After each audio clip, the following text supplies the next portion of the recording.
Hello, everybody. The wait's all over. A book that needs no introduction. Very little introduction. It's very deep in our hearts. Dear, dear, we hold it near, dear. A book that means nothing, but so much more. Samuel Beckett's masterpiece. Waiting for Godot. I'm joined here with my friends Dalton and Ryan. Hello, Steven. everybody. Hello. Today we're going to go take a deeper dive into Samuel Beckett's Waiting for Godot. Something I think not enough people are doing, Like, people read this book, they throw it away, because they just think it's a waste of 83 pages. They just think it's about nothing. But it is about nothing. That's the beauty of it. In these 83 pages represent things in our life that are not talked about enough. And for somebody like so far in the past, and these issues are still coming up now, it's just like you want to go back in time and talk to the guy. Yeah, you really do. He just makes me think so much. Like KK always says. He says, first you hate it, then you love it, then you live it. It's like, I hated the book. Like, it was the worst experience I've ever had in my life. Reading it was just... It was painful? It was painful. It was honestly my hell on earth. And then a couple months later... talks about hell on earth. Oh, does he? He says people are hell on earth. People are hell on earth. And a couple months later, I found the worst hell, 1984. Oh my god. Let's not even get started on that. I don't think I'm going to love that one. Listen, and that's the thing you appreciate. Although both books put us through pain, misery, all that, 1984, I walked away with actually nothing. Waiting for Godot. It's like, exactly. It keeps coming up, but you learned something. You learned something. I know. And I just be walking around now, and it's just like, I'm realizing, damn, that is Godot. That is Godot. Yeah, exactly. What is not Godot in this world? Everything's Godot. This is what they say. Waiting for Godot is about nothing, but nothing means something. The world was created out of nothing, but nothing created something. Yeah. So even though Godot, Waiting for Godot may seem like a book about nothing, in actuality, it's a book about our lives. It's about somethingness. Exactly. And, everything happens for a reason. So there's a reason why we think this is nothing. And there's a reason why, people, when it's all said and done, they look at their lives and they're just like, I got nothing done. Or it's like, this week, nothing happened. Yeah, it's the entire basis of the book is about that responsibility. Didi and Gogo, my boys Didi and Gogo, they've been waiting the whole time for Godot to come because their lives are bad. They're sleeping in the ditches. They're having a terrible time, and they're thinking, if I wait by this tree or bush, and that's a whole. That's a Don't thing. even get me We're gonna get that later. We're gonna get that later. God. Well, you're waiting by that tree or that bush, just waiting for Godot to come. They're waiting for Godot to make their lives better, to come in, just say, you're good, everything's okay, I'm gonna fix everything. That's the way humans think. We don't want to take accountability. We don't want to take responsibility. We need to rely on things. We just sit here thinking someone's gonna come and make my life better. But you can't think like that. In the book, Godot never comes. You gotta think the same. You gotta pursue your own goals, pursue your own. No one's gonna come and be your Godot. You gotta search for Godot. No, you think your expectations that Godot's gonna be this guy to save your life, gonna give you meaning, gonna do all that stuff. Guess who's really Godot? Who? Yourself.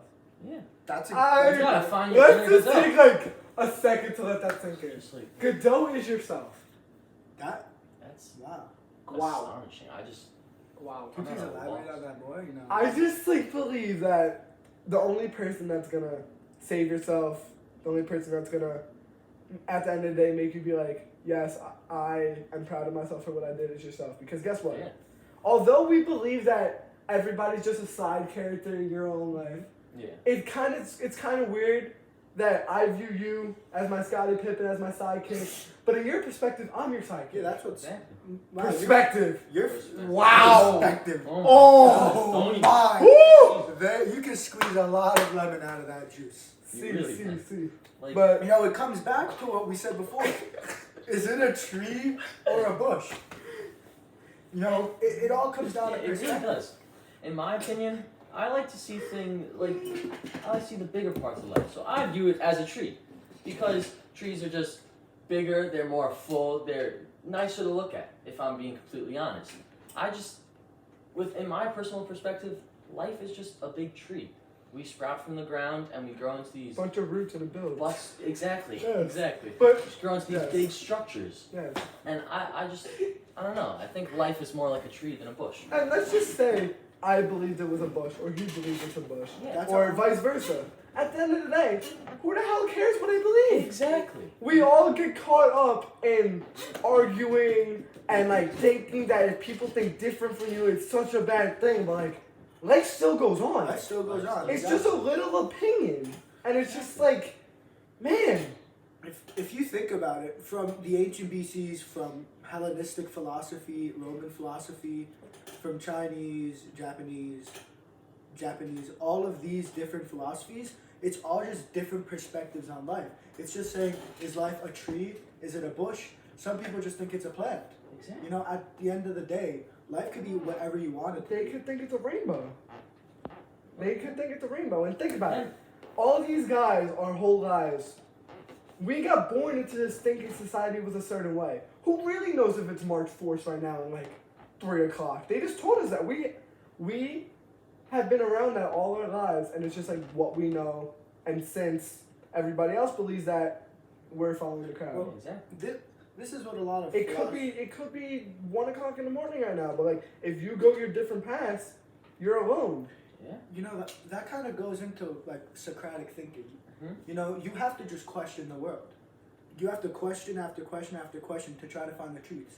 In this world anymore, we don't try to find the truths. We just take on whatever we're told, and we just take it as a truth. Like, you know, Didi and Gogo, when they were talking to each other, they talked to each other because they didn't want to have to think. Because once you think, you start using your head, you start thinking about intrusive thoughts, things that you don't want to happen, things that you don't want to think about. So it's easier for us to just be told and listen to that than to actually think.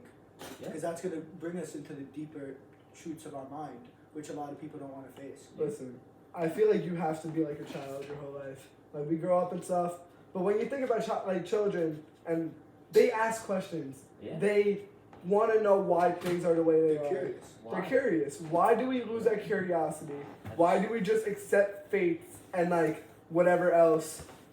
Why do we just accept things the way they are? Why can't we be the stepping stones in changing whatever we see fit? Because we, honestly, you can't tell me that in our heads we don't see things that we believe they should be a different way, a better way. Why aren't we starting that?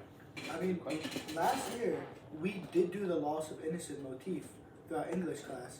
And if you see through stories like Lord of the Flies, The Catcher in the Rye, you see everyone starts out innocent. But as you grow up, this society filled on truths in quotations that we just don't question. So it's just society making you lose your innocence. It's shaping you into a different person because you have to conform to society. You don't want to be an outcast. Yeah. I also believe That I'm not gonna lie. I'm sorry to cut you off there, Chris. it's okay. But it's kind of, it goes into the human struggle of alienation. Our entire lives, we spend just trying to find people, trying to not be alone. We just try and fit in our whole lives.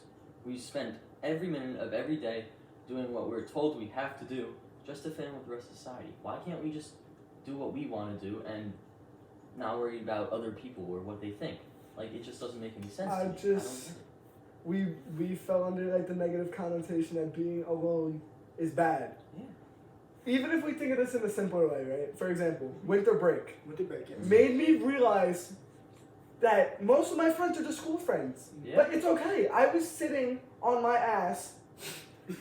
I was sitting just like playing Hogwarts Legacy, playing my God of God. War, watching Netflix. But I was at peace. And it was just like my rest week. Exactly.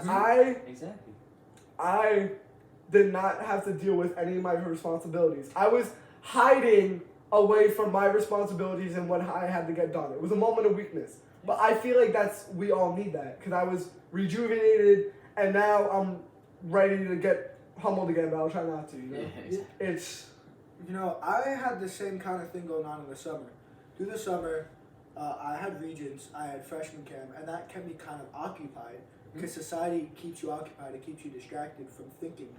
But then, after that finished, I spent a month just at work. But when I wasn't working, I was just sitting by myself. None of my friends like called me, texted me, except a few of them. I kind of realized a lot of these people are just school friends. But it made me kind of like sad inside. I was like, I'm really kind of more alone than I thought I was over the last few months. You know, that's been kind of a recurring theme, and it happens to everyone. But lately I've kind of realized being alone gives you time to reflect on yourself. Like, what's the point of spending your time talking to people who have no interest in you? It's better to just learn more about yourself, gain a higher standard for yourself, learn more, just become a higher level human being. Self-improvement is better. Self-improvement's better. Even if you're alone, at the end of the day, you're going to learn more. You're going to be able to persevere. I'd rather know everything about myself and have no one than have everybody and know nothing about myself. And we're in my house right now. Yes. Lovely house, lovely home, Chris. They appreciate that. But my PS5's right behind this. I spent a lot of time here. Sat on this very couch just looking at the ceiling and just like, thinking. you know, when you have that time alone, when you feel like it's a bad thing that you feel alone, it presents you with time to look at the man in the mirror. The guy that at the end of the day you are responsible for. You're not responsible for anybody else but yourself. And it presents an opportunity. We just watched Creed 3, right? The biggest enemy is the man in the mirror. The man. It goes back to Michael Jackson. Michael Jackson, he made a song called Man in the Mirror. Yeah. He's talking about there's poverty, So did there's all A-Boogie. this race. A-Boogie too. A-Boogie. But Michael Jackson. Great philosophy. Michael Jackson's has a great moral message. You know, there's a lot of hatred, a lot of poverty, a lot of racism in the world. But that's not going to stop by you just trying to change other people. You got to look in the mirror and say, I want to make a change. It all starts with the man in the mirror, which is yourself. How are you supposed to do what you need to do when you're not giving yourself the proper chance by not presenting the world with the best version of yourself? You know, by not giving, you know, everyone wants to be the best version of themselves, but a lot of people aren't willing to put in the work. To go through the ups and downs. It's just like they are waiting for Godot to come and make them a better person. But Godot's not going to come. Godot is yourself in this case. You're just waiting for yourself to snap out of it, but it's not going to happen unless you put in the work, put in the passion. If we're actually talking in waiting for Godot connotation, they should have taken the sign that Godot was making them wait, although he broke the promise saying he was going to come eventually.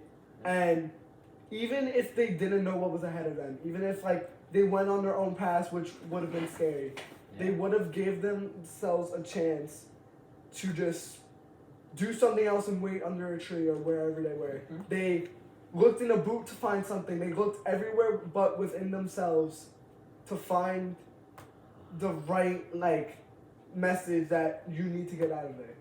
And just try something. It doesn't matter what, doesn't matter if it works, doesn't work, it's something. It's something different than what you were doing already. Ryan, what do you think of that? I mean, you honestly just opened my eyes. I didn't even think about the boot.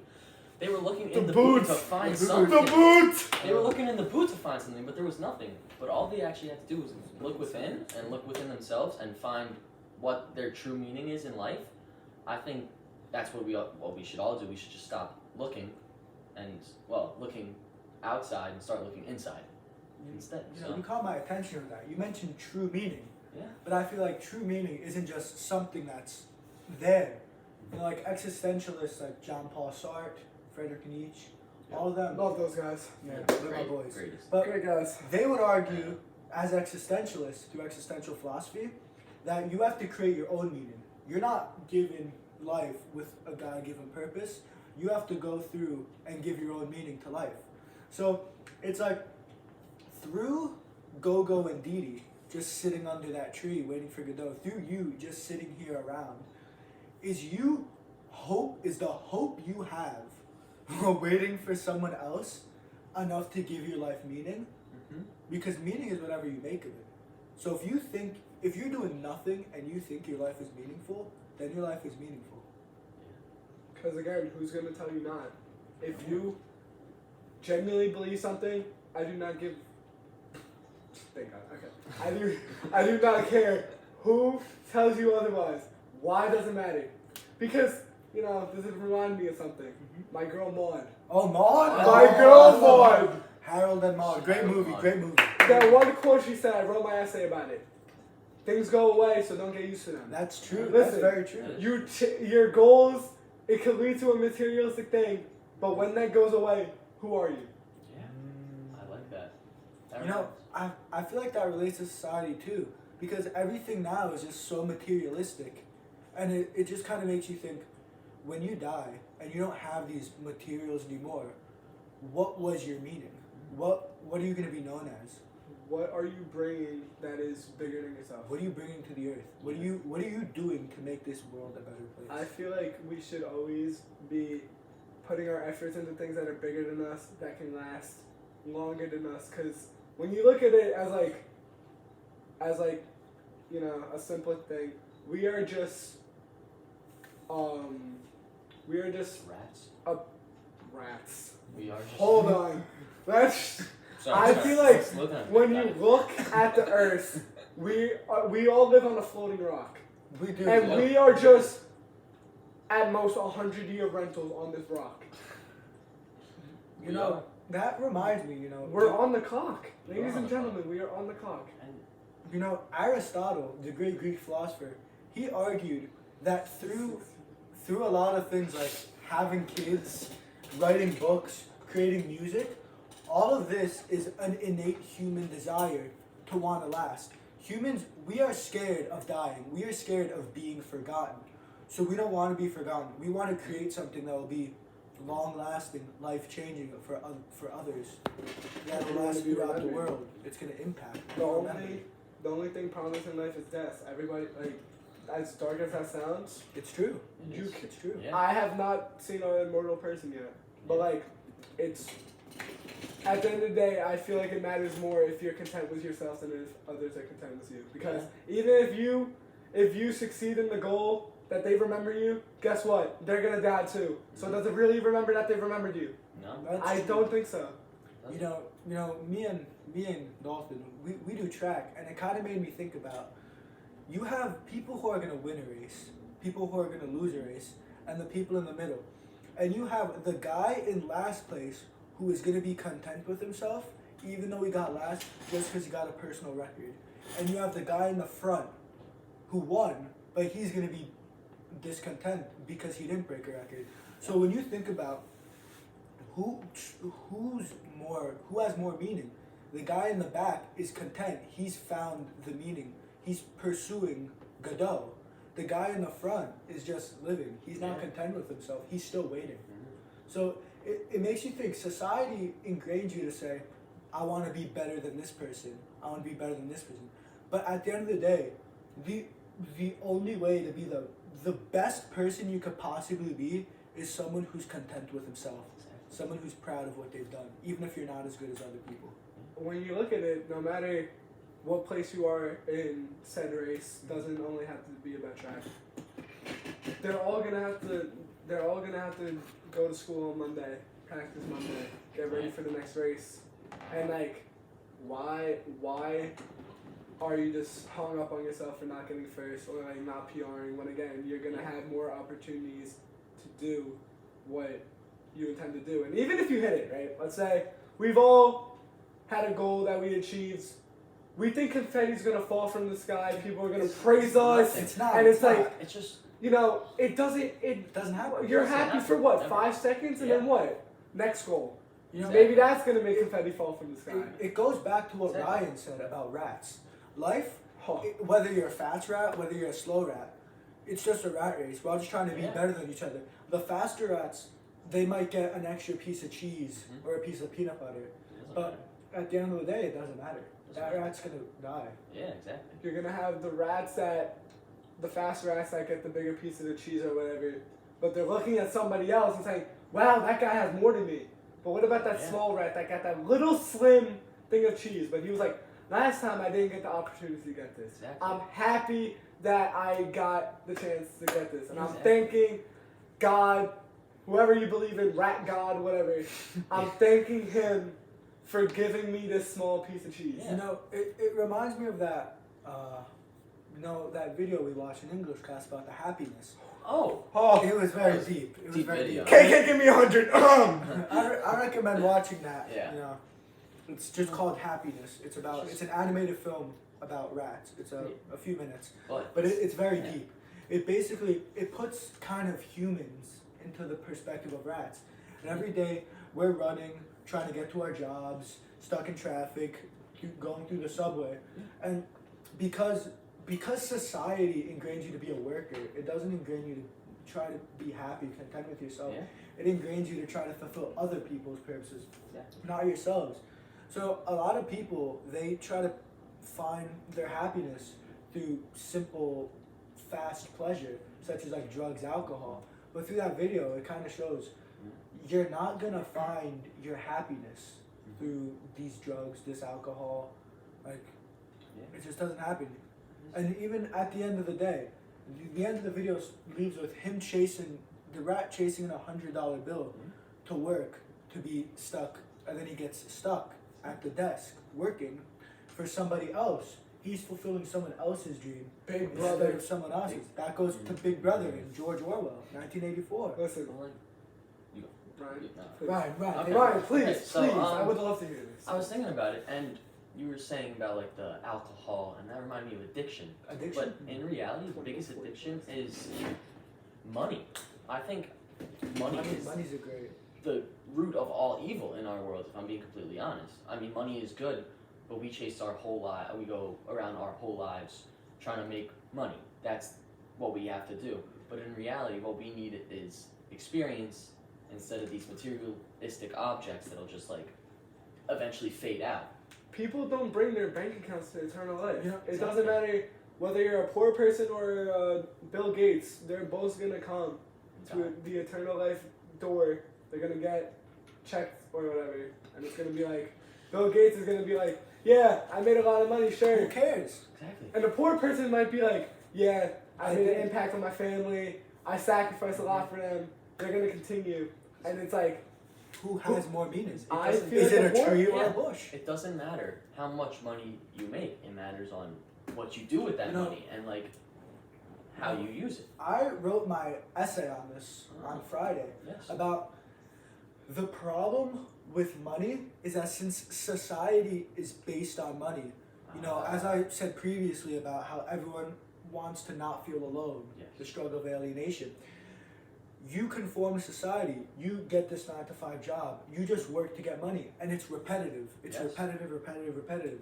And you're trying to find your purpose. As a human, you have questions, you want to find your meaning, you want to find your purpose.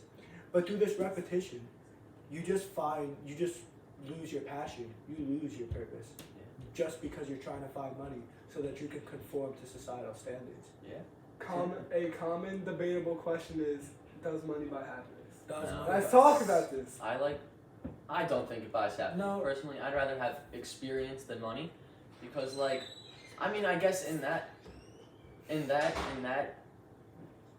I don't know how to word it. In that thinking, I guess, money does buy happiness because technically you do need money for experience, but I don't think you need anything else besides money. So, I'm not really sure. I'm a little confused. Money might buy happiness, but I don't know. I think we should go around in a circle before we introduce our guest, who can tell us his opinion on this. Yes. But I think I've had this discussion before with some of my friends. But money in this society, I wouldn't say it's 100% necessary, but it's very good. Like, if you go to places in like Indonesia or Malaysia and you see these Buddhist monks, and they're content with themselves, They are. They manage to make the best. Even monks in like Greece, Mount Athos, or even brothers, they take an oath saying that for poverty, chastity, and obedience. Yes. Poverty, they are able to devote their lives to God. They're able to find meanings through God without money. But the problem in normal society is you need a lot of money to get by. So I don't think money itself can buy happiness, because happiness is what's inside. But through money, you can kind of live life less scared. You're less worried about survival. So you can focus more on yourself instead of just surviving. Yes.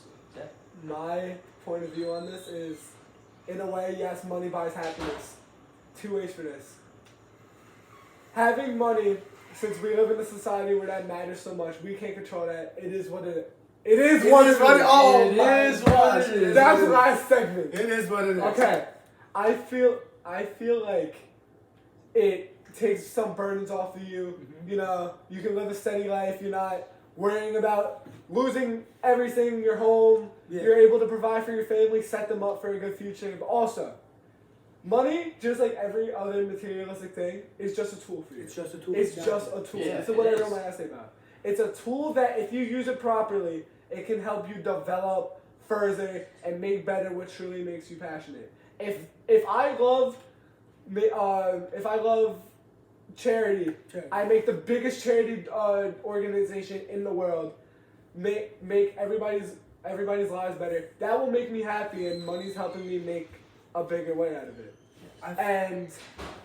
But if I'm just wasting my money and going on cruises because I like posting on Facebook, that's not how to use it. And yes. Yeah, I feel like getting back to you about money being a tool and charity, a lot of people, as we said before, try to find meaning through changing the world, trying to like be charitable, but due to societal standards, you kind of need to have money to get a lot done.